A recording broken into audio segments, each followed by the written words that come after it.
close relatives. They share the same genetic material with us. 98% of our genetic material is also shared by apes, by monkeys, but they only cooperate very little, and we humans, we cooperate. And we are a species that is very much bound to help each other. We are dependent on doing this, and children at a very early age start to help, to want to help. And that's surprising, because they do not help only their siblings or the people of the same race. They help another human being.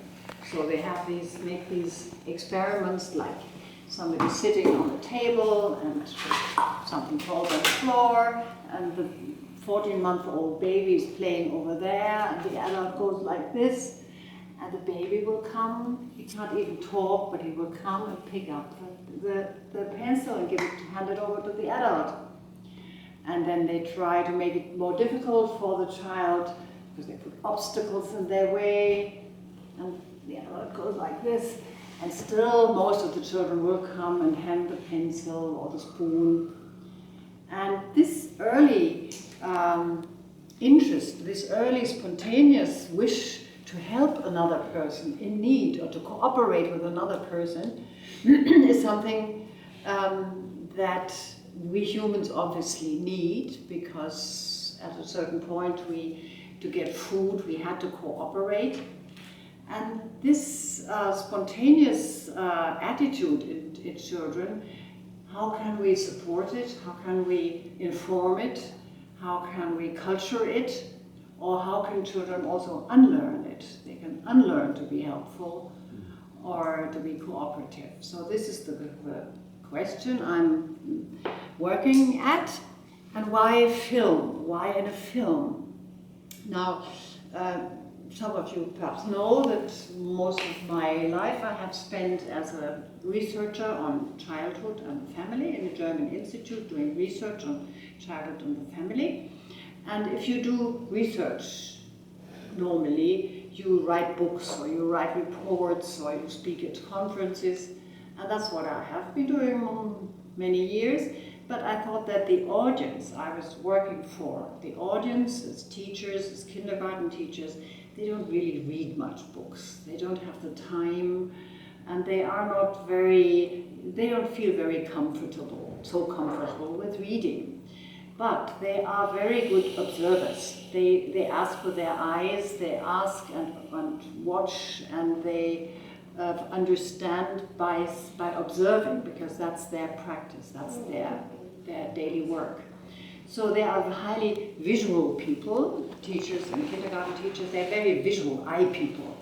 And images often go deeper than words. So if you show them things, ideas or research results in images, you will have much more impact on their daily practice. So we started in the 90s to make films about special themes of early education, like how do children find their way into writing. They are fascinated by letters, and how do they find themselves their way into writing, into expressing themselves in writing, or how do they find their way into the language of music, and how do they do that in several cultures, several modern societies. So we went and watched how do children write in Israel, or how do children make music, learn an instrument in Japan. In Japan, every elementary school child learns an instrument, a musical instrument. So, and we thought it is good to transport these observations to the German kindergarten teachers and teachers through films. We started a series of films that's called Knowledge and Bonding. Why bonding? Knowledge, knowledge is information, knowledge without bonding is dead knowledge. Knowledge has to be connected to emotions, has to be connected to action, to acting, to practice. So we call the whole film series Knowledge and Bonding. And until now, we have made something like 25 one-hour documentaries on such topics as children and music, children and movement. Our latest film is called Children and Math. It's called Math is Everywhere because many people are afraid of math as a school subject, but math is, everyday math is something we're all very good at. So if we cook a meal for 14 people, we use math. Or if we manage our time and make a sequence, what shall we do today, at which hour of the day, we use math. Or if we drive in the car, we use math. So we are everyday math people, and we were trying to show that. So now, the next film will be on helping. Why on helping and cooperating? Because we think that this attitude is underrated, is not being really supported enough in education. Because people are made to think, parents are made to think that their child will be successful if it is competitive, if it is faster or better than other children, and school supports this attitude. So children unlearn, in school children unlearn to be cooperative or to be helpful in many ways. And we want to collect observations on how children by themselves are helpful and want to share, want to cooperate, and how you can support that. Because you have also got to learn not always to help. You must be selective if you are a good helper. You must learn to become a good helper, not to make the person weak whom you help, or not to be helped from top down. You must learn to become a helpful helper. So this is one of the questions we are observing, and of course, ARI is inspiring in that question, because you are all helpers. You are now the fourth group of participants that I see. I have seen in the last 4 years something like over 100 participants, and they are all good-looking and energetic and intelligent people, but they are helpers. Helpers means they stay in remote areas. They could perhaps go to the cities and do something, try to open a hotel or a business, but they stay in remote areas, and you come here to learn to be a better helper in remote areas. So this is what animals wouldn't do that. They wouldn't want to help people of another race perhaps, or people who are in need. So this is also one or two chapters of the film will also be portraits of helpers, of ARI participants, and this is what I'm going to show to you tonight. But now let's just start perhaps with a few minutes from the other film that I'm working at. Here you see an animal with its little chicken, and of course they care for their chicken, but they wouldn't extend their care to little dogs, or to even not to a weak chicken. So, and then you see, so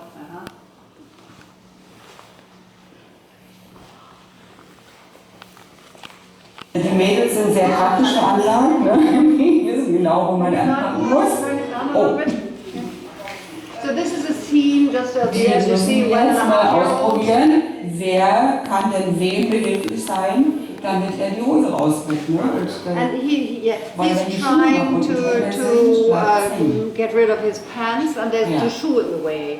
Also nicht alle 10 Kinder sollten nach möglichkeit dasselbe tun. And they are cooperating, they're helping him. Agieren können, weil sonst gibt es sehr viele Störungen und Ablenkungen. And they take a lot of time to help it.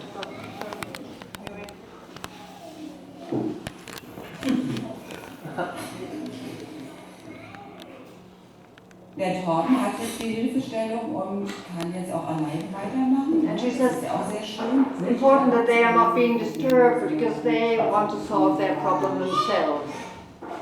They it will take them a long time to find out that they don't want to be helped, they want to cooperate, they want to do it themselves.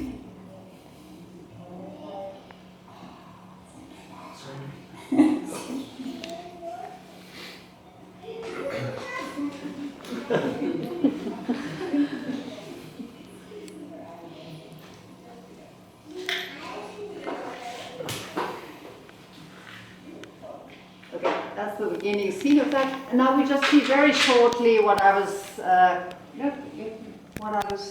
talking about, this research comparing great apes and human kids. This is a famous research institute in Germany, in Leipzig, called the Max Planck Institute.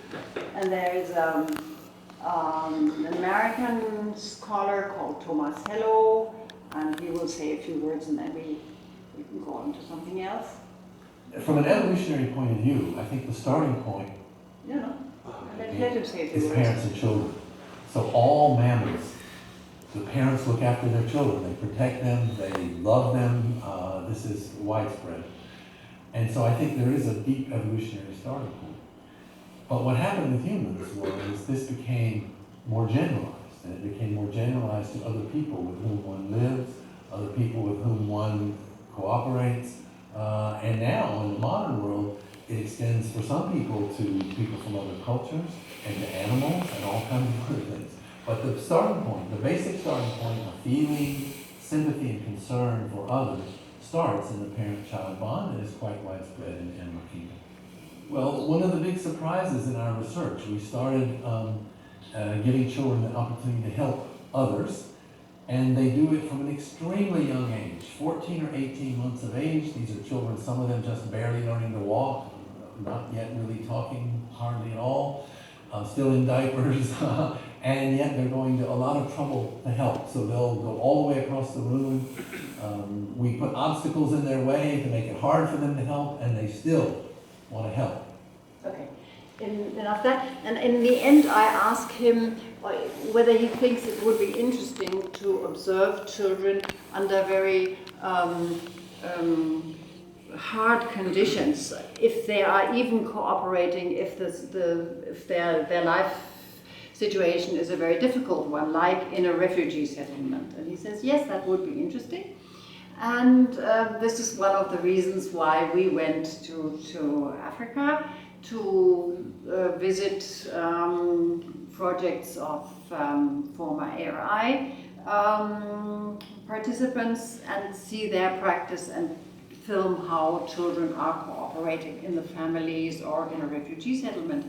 So I will not now show you the focus mainly on children, but as we of course needed the help of ARI participants, we thought we would also make for you now a special cut of the material we filmed there, so you can see what your colleagues, what your other ARI people are doing. And my husband made a special cut now, thank you, for this occasion, and my son brought it over last week. You will now see 30 minutes of several ARI people. One is Regina in Tanzania. She was a 1999 participant. The other one is Mzafiri, who was a 2014 participant. Lydia is, just at the very end we'll see Lydia. She was not a participant, but she sent the two of you here, and you will be happy to see her again, her family. In the next chapter will be Emma. Emma is a 2012 participant from Uganda, and his boss, who is Father Kisito, who was in 2000 or something. And in the last chapter we will see Titus from Cameroon. I'll say more about this story. So now, what you ought to know about the first part you will see now is that Mzafiri works in a reforestation project. He,